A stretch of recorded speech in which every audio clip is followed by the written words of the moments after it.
This is Andi Purewal for ID Boxing. I'm joined by promoter Ben Shalom here in London. Ben, pleasure as always. Fight week, how are you feeling? Very good. Obviously, always exciting with Azim Azim, and delighted for him to fight against Santos-Reyes. It's going to be his biggest test, without a doubt. Caroline Dubois, Vidal Riley, 3 future superstars in my opinion. So big show, really a next-gen show for us. But these are the ones that are exciting for me personally and for Boxer, because these are fighters that have debuted with us. Vidal had a couple of fights, but fighters that we want to be headlining shows consistently next year, and to have all 3 of them on the same card is very good. Azim-Reyes is an interesting one, Ben, because obviously we know with Adam he's got that concussive knockout power. Are you confident Santos can bring the durability so that we see Adam go into a few more rounds? Look, we wanted Adam to fight a British opponent, but equally we want him to be fighting for a European title in September and thinking about world titles next year. So that means for certain opponents we have to look at. Santos-Reyes is a WBA Latin champion, defended it as well, unbeaten, good amateur pedigree as well.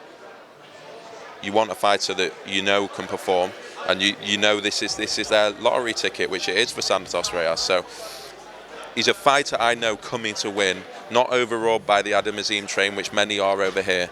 And it's a fight that he necessarily has to take, because he won't accept anything less. Azim Azim wants to be up there with the Gervonta Davises, with the Ryan Garcias, with the Devin Haney's, the young world champions. He's got to move very quickly, so the pressure's on. Do you expect to see one of those stunning knockouts come Saturday night? I always do with Adam, because he does it consistently in the gym, but I'm hoping he'll get a few rounds. His brother Hazzan returns as well on the undercard. Talk to me about that dynamic, Ben, because we know Adam's the one who's in the limelight. Everybody's talking about him. How does Hazzan find that? It reminds me of Matthew Hatton and Ricky Hatton in Manchester, and they both quality fighters. And Hazzan, similar to Matthew, was sort of in the shadow of Ricky, but went on to achieve great things as well. And I expect Hazzan to be exactly the same. No one can move as fast as Azim Azim. No one in our stable can move that quickly. But he's a freak in that nature. So Hazzan understands that. He's on his own journey, and he'll be going right to the top, but at his own pace. And it's an interesting dynamic, but Hazzan deals with it well. I know they're very close. Vidal Riley and Anis Taj is a very interesting fight, because it's been so heated between the pair of them. What have you made of the back and forths, and what you're hoping to see come Saturday night? I'm hoping to see exactly what I've seen with Anis Taj all the time. He'll come out the blocks and he'll look to take Vidal's head off. And he fights just as he speaks. He's ready to go. And it's a good test for Vidal. I thought he was so impressive in November in Manchester. I thought he showed how good he is, and how he wants to be at the top of the cruiserweight division. And he's taking tests now. He's getting to the real exciting part of his career.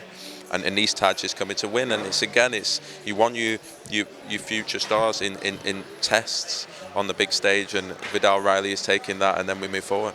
Chelli Sims Jr. It's a very interesting fight, but one which is, in my opinion, a very good fight, and one I'm looking forward to the most. Yeah, Sims.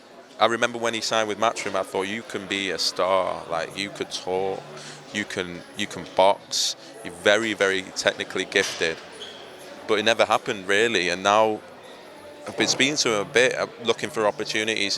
He has been, and he fights at super middleweight. He's been asking for opportunities at middleweight, where he thinks he's going to have most success. And Zach Chelli's a very big super middleweight, so it's going to be an exciting fight. Zach Chelli only knows one way. I think he needs to show a little more variation to beat Sims. But obviously, hopefully, him and his dad trainer know that. And I think it's going to be, as you say, a superb clash of styles. It's a very big test for Zach Chelli, but so was Lerone Richards, and he was equally as confident then. And he'll be looking to make a massive statement on Saturday night. Ben, I know we're pressed for time, so there's always a few other topics to touch on. You've just announced March 25th, back in Manchester, Lawrence Okolie versus David Light. How did you end up back there? We ended up there. Lawrence was going to fight on Taylor Cattrall. And then Cattrall misses. Josh Taylor's injured, so they both need to get out. Lawrence, we need to get him moving. Obviously, it's been so long for Lawrence, and now he gets the headline against David Light with a new trainer. David obviously beat Brandon Glanton in that final eliminator that I didn't expect him to. So he's a dangerous opponent after 12 months out the ring. But with Sugar Hill, it's also very, very interesting to see how they're going to approach this fight. I think superb start to headline on Sky. Jack Cattrall for many people, he's the unified world champion right now, and so he needs to move on. He can't be waiting for that fight forever. He's fought once in 2 years. He needs to go in his hometown. Karis Artingstall from Macclesfield also kickstart her career. Fraser Clark, step up for him. Riddell Booker, a fight that a lot of fans have been calling for, and a step up I think people will be glad to see. I think Dan Aziz probably will go on there in his European title as well. It's going to be a big night, and yeah, delighted just to have Lawrence back in the UK, headlining Sky, and happy for him. Saw Okolie and Riakporhe on Sky together. Talk to me about that. How far off do you think a fight between the pair of them are? I would like to see more than one world title on the line when they fight. I think they'll fight, it could be end of the year. They both want to move up to heavyweight in 2 or 3 more fights, but Lawrence wants to unify, Richard wants to get his world title and then move up to heavyweight. But that's the biggest fight for me in the British cruiserweight division, in the world cruiserweight division, never mind the British one. I think it will happen. Of course it will happen. I think it could happen at the end of the year. But yeah, with more than one world title on the line. Ben Martin Bakole inking a deal with Boxer as well. Very good heavyweight, somebody who we're very familiar with on these shores. What's your plan for him? Yeah, I think, to be honest, Andy, we think we're pretty strong in a lot of the weight divisions, but heavyweight is one thing that we're really interested in, and takes a bit more time. And usually the heavyweights that are now established have been with the promoters for many years, and so you're always on the lookout for guys that can go right to the top. And Martin Bakole is top of that WBA division, WBA rankings. He feels that, one, he'll fight anyone, but also he'll beat anyone. Really impressed with his last fight against Tony Yoka, Olympic champion, out in Paris, and performed absolutely unbelievably. I know from speaking in the gyms and the heavyweights and everything, he's probably the most avoided heavyweight out of them all. And Billy Nelson has been on at me every single day. So I'm delighted to get it over the line. Would Joe Parker fight a possibility? Possibly. I think Martin's sights are very much on that WBA title that Daniel Dubois has. That's where we're focused. We're focused on getting him into eliminators and final eliminators. He wants to fight for world titles. He wants to fight anyone.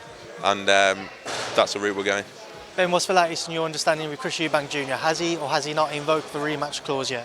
He hasn't, but when I saw the elbow excuse, for me that's if there's no more indication than that. However, they've got 1 more week. We'll see. Liam Smith will fight in a big fight, whatever happens, whether it's Kell Brook, whether it's a world title, whether it's Golovkin that we managed to get over the line. He's got all the options, and we just have to wait a few more days to see what Chris decides to do. I did see Chris McKenna's tweet that he's reached out to Liverpool saying that Anfield won't be available due to the construction work on the stand there. So away from that, would he land back in Liverpool or would he go back to Manchester? Have you thought about that? We have. We're still trying at Anfield because we know it's only the Anfield Road stand that's under construction, which is one end, so we'll see. We've got a couple of other outdoor options that we're looking at the moment. Of course, the Manchester Arena that hosted January will always be an option for Liam Smith's next fight. But we want to do outdoor.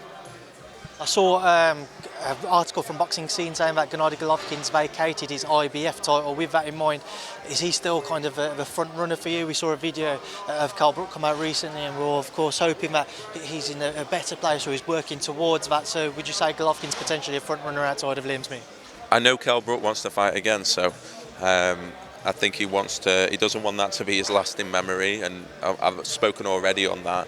But he always wanted 1 more fight, but it has to be the right fight. And I think, to be honest, 154 for Kell is probably the right weight for him.